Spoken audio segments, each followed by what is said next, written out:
Hola, ¿qué tal? Yo soy Natalia Hernández, residente de primer año de la especialidad de anestesiología.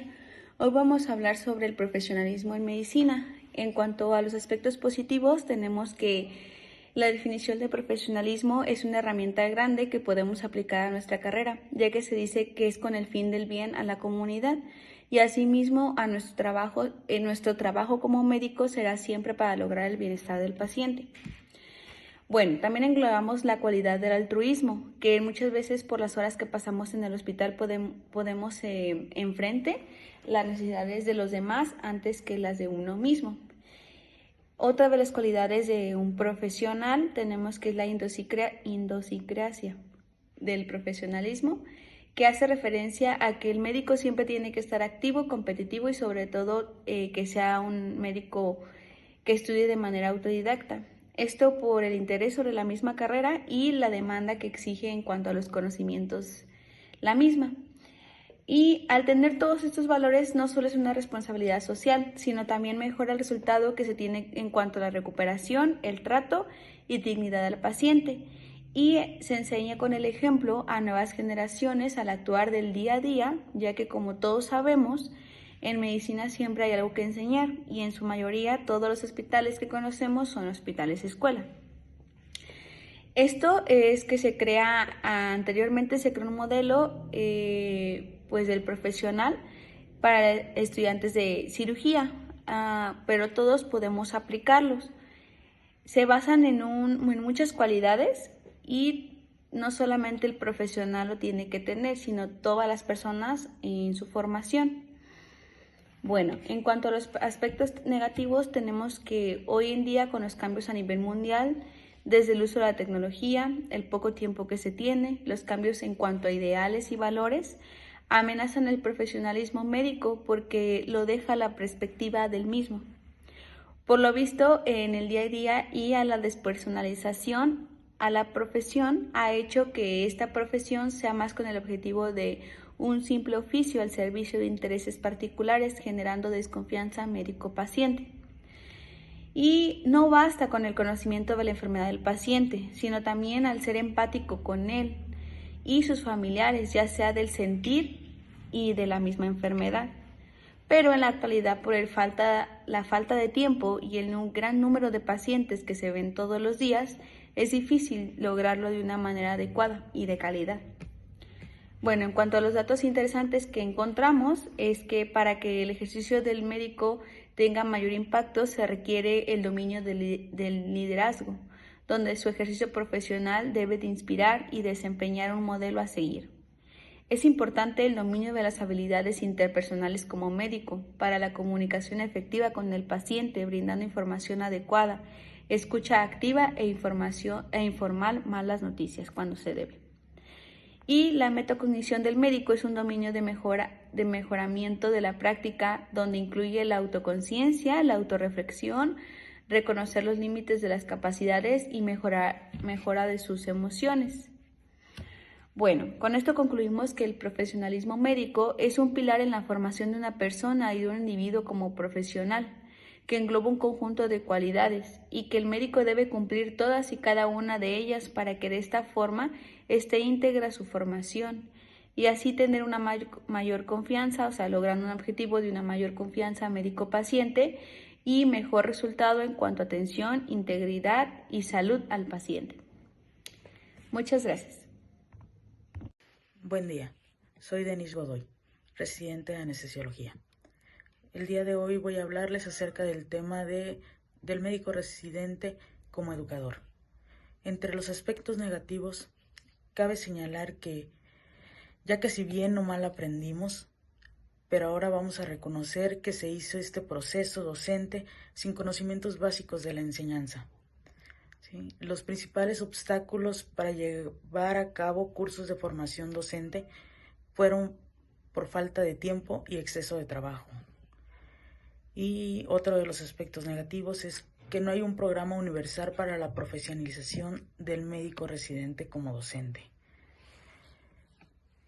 Cabe señalar en aspectos positivos que es necesario dar mayor importancia a la formación de los médicos residentes como docentes.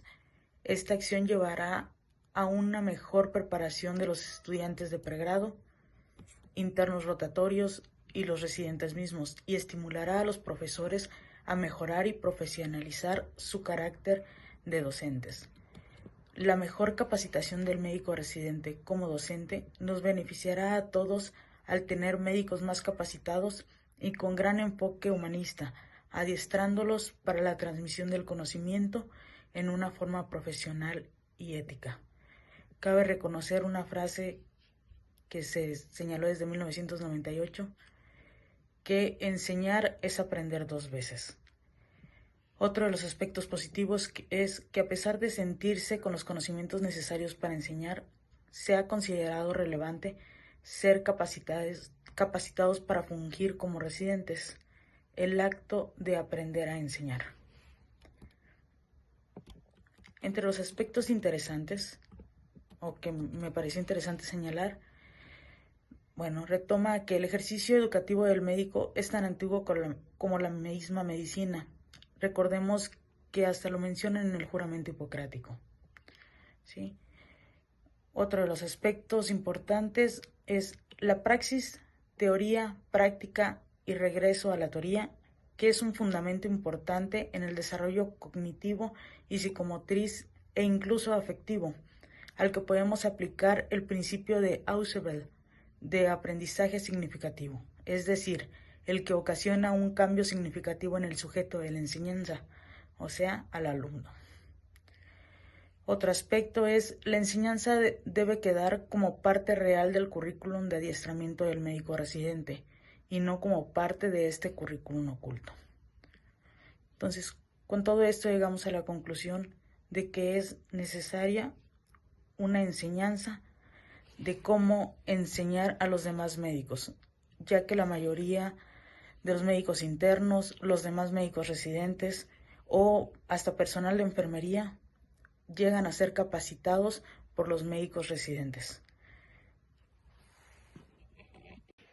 ¿Qué tal? Vamos a hablar un poquito acerca del paradigma histórico de la educación en México. Hablando de los aspectos positivos, el desarrollo de la educación médica se ha ido poco a poco evolucionando desde la posrevolución con el doctor Ignacio Chávez, con la creación del Instituto Nacional de Cardiología, siendo un pionero en cuanto a la investigación médica. Al mismo tiempo, en el Instituto Infantil de México, con el doctor Federico Gómez, puso muchísimo énfasis en la nutrición y desnutrición. Con ello dio la pauta para todas las normas que hoy por hoy se rigen en cuanto al crecimiento y desarrollo en la pediatría mexicana.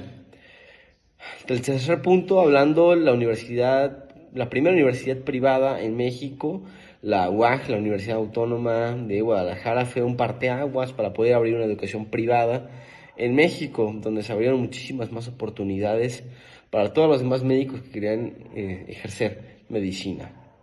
El movimiento médico en 1964 al 65 pretendía mejorar las condiciones salariales y académicas de las residencias médicas, y fue en el 67, un año posterior a ello, que se consolidó la reglamentación de los posgrados médicos. ¿Sí? Los programas de especializaciones también pueden llegar a recibir un reconocimiento extra, ¿sí? El CONACYT, el Consejo Nacional de Ciencia y Tecnología, constituye de cierto punto una élite extra en el posgrado médico. Hablando un poquito acerca de los aspectos negativos que comprenden en este ámbito, el sistema de salud está diseñado para otra época histórica completamente, por lo que muchas de la serie de limitaciones para responder las necesidades de un país que posee empresas muy competitivas internacionalmente y a la vez debe responder a las necesidades de toda la población rezagada y pobre. Y el sistema educativo presenta grandes disparidades, tanto fuertes diferencias en la calidad, desde excelentes universidades y excelentes hospitales hasta llegar a cierto punto a la mediocridad, tanto de universidades como de prácticas clínicas. El gobierno, como tercer punto, le ha dado prioridad a la cantidad sobre la calidad en respuesta a una demanda insatisfecha, ¿sí?, de educación superior médica e incluso de los servicios de salud. La OCDE señala que el número de empleados en salud en México es el más bajo de los países mexicanos, el 2.7% de la población mexicana activa, siendo esto 3.4 médicos por cada 100,000 habitantes.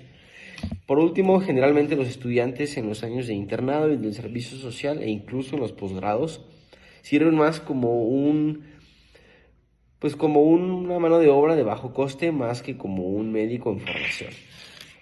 Como puntos importantes podemos tomar en cuenta que hay médicos muy bien formados, ¿sí? Y un gran número de profesionales de baja calidad que a los ojos de la población van a ser indistinguibles unos con otros.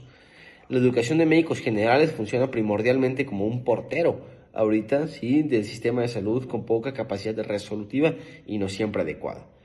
En 1905, la UNAM, junto con el doctor Eduardo Lisiaga, imparten los primeros cursos de especializaciones médicas. Sí, la primera residencia médica con afiliación universitaria en México fue la de cirugía plástica y reconstructiva en 1960. En el 77, finalmente, se aplica el primer examen nacional de aspirantes a residencias médicas, creado en conjunto con el Instituto Mexicano del Seguro Social, el ISSSTE y la UNAM. Podemos concluir que la educación médica en México ha tenido un proceso de formación muy amplio, ¿sí? Desde los cambios post-revolución hasta los que hoy es la normativa de los posgrados existen muchas deficiencias, ¿sí? Sobre todo las adjudicadas al sistema de salud, ¿sí? Luchando entre la cantidad de aspirantes y la calidad de la atención, ahí en un parteaguas, por lo cual se debe de intentar unificar la formación universitaria. Sí, asimismo, en la residencia médica se debe de recibir tanto más apoyo académico como social y económico, con el fin, al final de cuentas, y el objetivo de formar mejores médicos.